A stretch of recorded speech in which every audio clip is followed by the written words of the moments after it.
The window seat. The train station was busy as always, a cacophony of footsteps, distant announcements, and the hum of hurried conversations. Claire adjusted her scarf, her fingers brushing against the frayed edges she hadn't gotten around to mending. Her heart felt heavier than the bag she carried, but she smiled faintly at the attendant as she handed over her ticket. The train pulled into the platform, its windows fogged by the cold January morning. She stepped into the carriage and found her reserved seat by the window, grateful for the small mercy of solitude. The seat beside hers remained empty, and Claire silently prayed it would stay that way.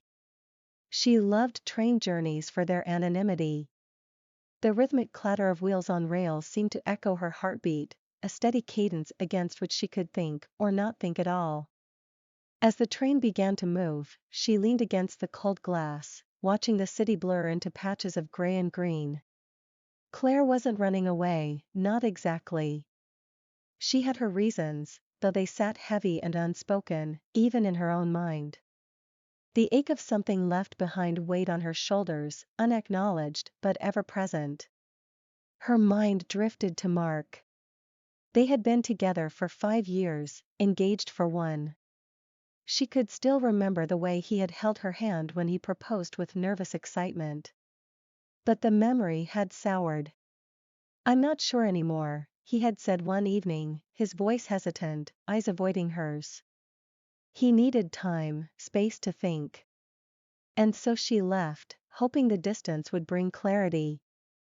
Months passed, and the silence between them grew louder, until it became a wall she didn't know how to breach. Was he waiting for her to reach out? Or had he already moved on? The questions gnawed at her, but she had no answers. The train stopped at a small station about 30 minutes in, and her solitude ended.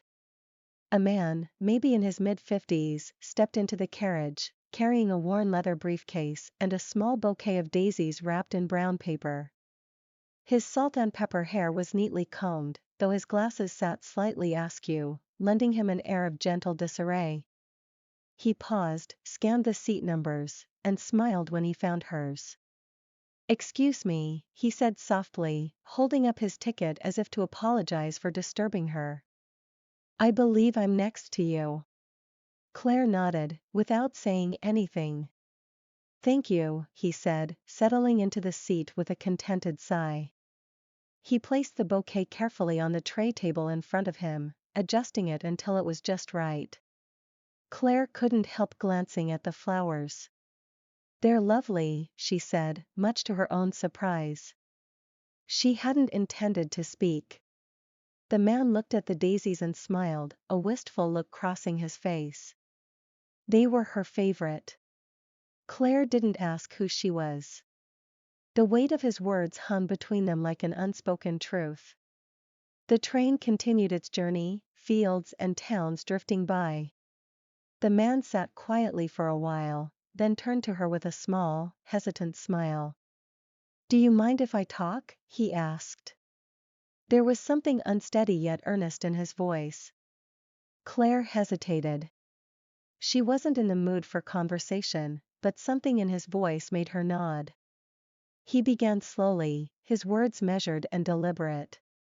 He told her about his wife, Lily, who had passed away 5 years ago. The daisies, he explained, were for her, a tradition he had kept every year since her death. He visited her favorite spot in the countryside, a little clearing by the river where they used to picnic. She always said daisies were underrated, he said with a chuckle. She loved how simple they were, how they just seemed to pop up everywhere, like little bursts of joy. Claire listened, her own heart aching in tandem with his words. She could picture the small, intimate moments he described, Lily laughing, dancing in the kitchen in the early hours of the morning, her joy radiating through the ordinary moments. She couldn't help but think of Mark and the way he used to surprise her with small gestures, a cup of coffee waiting for her in the morning, a handwritten note tucked into her bag. "She sounds wonderful," Claire said softly. "She was," he replied, his voice breaking ever so slightly. "I miss her every day." There was a long pause, the train's steady rhythm filling the void. It was Claire who unexpectedly broke the silence. "I lost someone too," she said, her voice barely audible. "Not to death, but sometimes it feels just as final." The man turned to her, his expression open and kind, inviting her to continue if she wanted. "We were engaged," Claire said unemotionally. 5 years together. And then, one day, he said he wasn't sure anymore. That he needed time.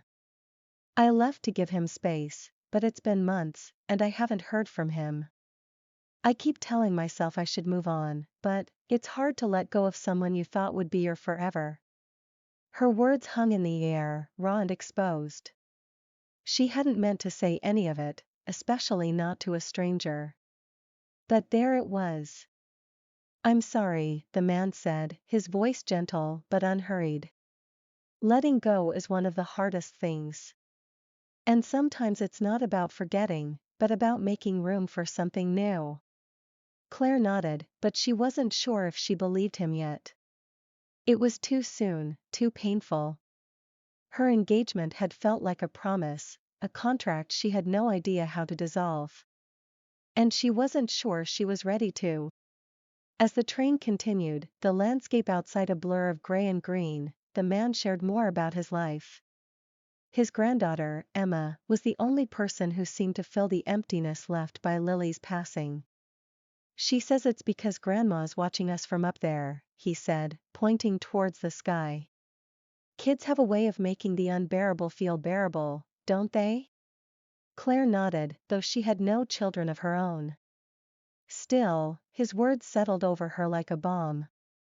Emma's innocent belief gave Claire a strange sense of calm, a reminder that even grief could be seen with childlike wonder, as if there were some kind of unspoken magic in letting go. As the train neared its destination, the man reached into his briefcase and pulled out a thermos and 2 small paper cups. "Tea?" he offered, his eyes crinkling with a quiet warmth. Claire hesitated, but something in his kindness eased the tension in her chest. She nodded, and they shared the tea in silence, the simple comfort of it grounding her.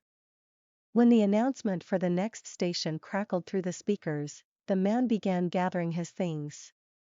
He stood up, then paused, looking at Claire for a long moment. He reached into his bouquet and plucked one of the daisies, placing it gently on her tray table. "For you," he said softly. "A little burst of joy, wherever you're headed." Claire opened her mouth to thank him, but her voice caught in her throat. Instead, she nodded, her heart unexpectedly full. She held the daisy in her hand, and its delicate petals quivered gently as the train rumbled forward. The man stepped off the train, standing for a moment on the platform. He waved at her, and Claire waved back, a quiet acknowledgement of their brief connection. The train started moving again, the landscape outside slipping past once more. Claire watched him disappear into the distance, but something inside her had shifted. The weight she carried felt lighter, her breath easier. She looked at the daisy, its petals soft against her fingers, and thought of Lily, of the man's tenderness, and of Emma's innocence. A simple flower, unassuming and small, yet powerful enough to remind her that even in the darkest days, there could still be bursts of joy. When she reached her destination, a small coastal town she'd never visited before, she made her way to the beach. The air smelled of salt and renewal, and the ocean's waves called to her. Claire stood at the water's edge, the daisy still in her hand. She crouched and placed the daisy on the surface of the water, watching it float away.